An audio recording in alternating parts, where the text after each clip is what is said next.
Hello, folks, and this time I checked out finally Five Nights at Freddy's, the first film of. Okay,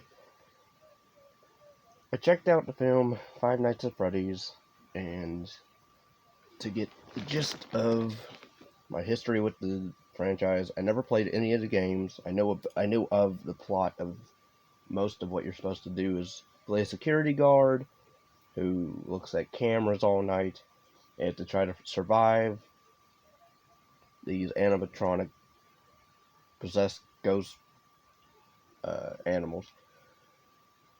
And yeah, you have that. Now I know there's a actual lore with the whole. What was it? Bite of 87, I believe, or 82 or 83. But I mean, you have the movie, and basically it's about a troubled security guard begins working at Freddy's Fazbear Pizza. While spending his first night on the job, he realizes the late shift at Freddy's won't be so easy to make it through. Actually, the first shift is easy to make it through. I mean, it stars Josh Hutcherson, who's from Hunger Games, who plays Pita. I know him mostly from Journey to the Center of the Earth, both films. Uh, the first and the second one with Dwayne and Vanessa Hudgens and Michael Caine. You have he plays Mike. I don't know how to say his last name, but he plays a character Mike, who's like the new security guard. You have Elizabeth Lale, who plays Vanessa Monroe, who's also from the games. Later, I believe down the line, games. But she's in this. And so I'm not really sure when this takes place, though.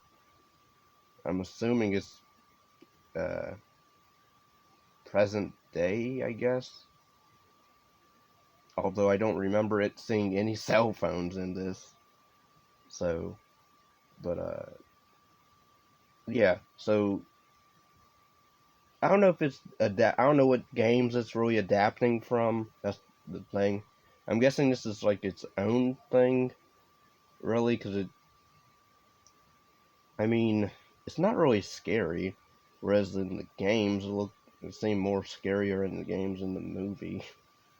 I mean, you have some decent, and it's PG-13, so you're not gonna get, crazy gore or anything like that. But I like some PG-13 films. I mean, Slender Man. I know a lot of people hate that adaptation. I actually don't mind that one, although I do have issues with it.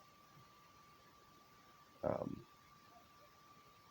but here, like the acting from Josh and other folks, like him and the girl that plays Vanessa, uh, I didn't mind them.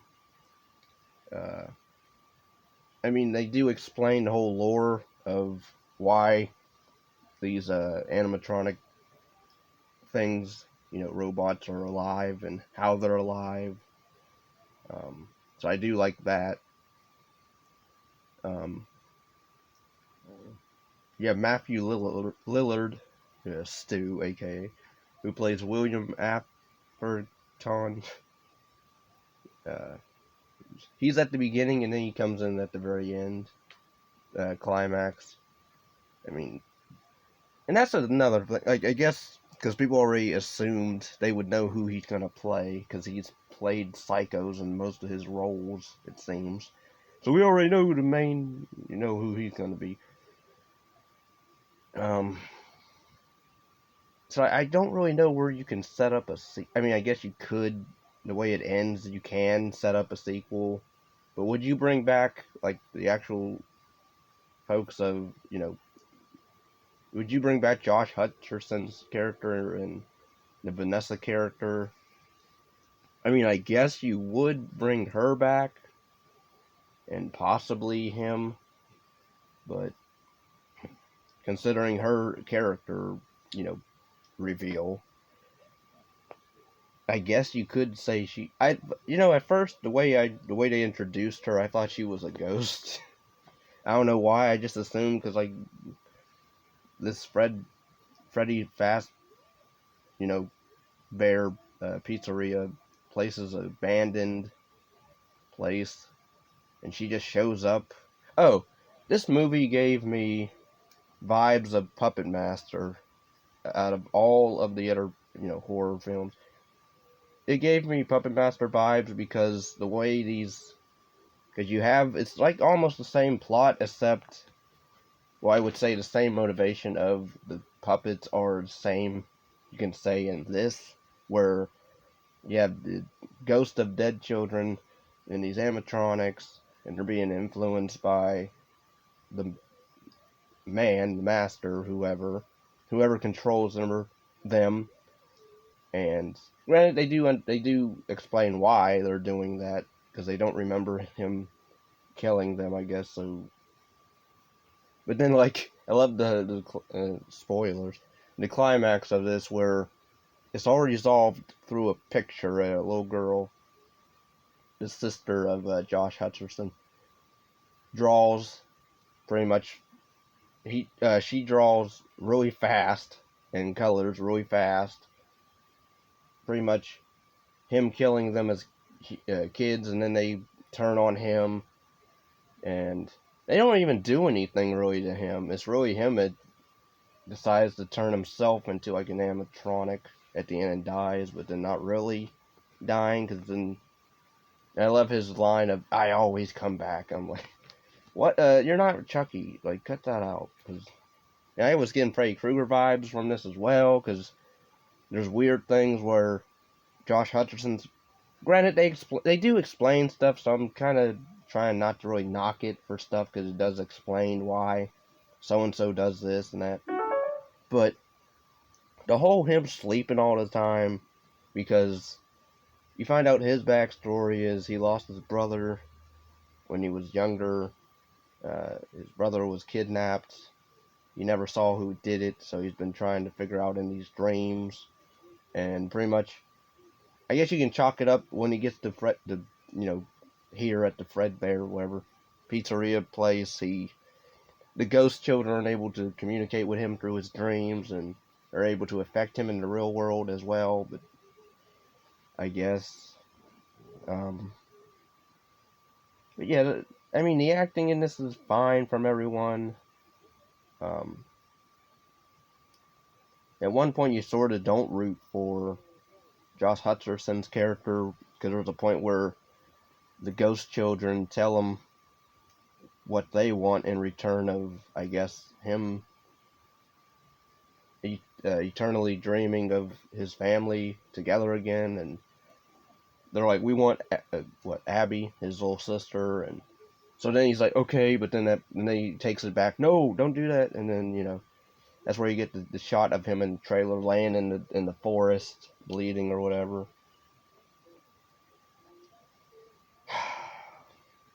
I'll say this, like, it's a decent watch. It's not gory, so you can show kids this. Um, really no bad language either. Matter of fact, I don't remember any cursing really. Um, yeah, Matthew Lillard does fine for what he's given. Um, I do like the animatronics of the uh, robots. I thought they were really cool in shots. Especially, there's this one cool shot where a ghost kid is behind the curtain, so then he steps into the shadows, and then out comes the pirate fox or Foxy animatronic. Thought that was pretty cool. Um, I like the singing. I like Fox's scene where he's approaching you because he sings while he's in the hallway, so he lets you know where he is. I like that. Um, Production, design is all good. For adaptation of a video game. Um, I don't really have any gripes or, cons with the film. I don't really have any problems with it, I guess. Aside from, I guess, maybe the fact that, again, it reminded me of Puppet Master with the uh, the motivations of these animatronic ghost children, but and Matthew Lillard's character of them turning on him at the end. And so I don't know. Uh, let me know your thoughts on the movie down below in the comments. Please give this video a like, uh, comment, share, subscribe, and yeah.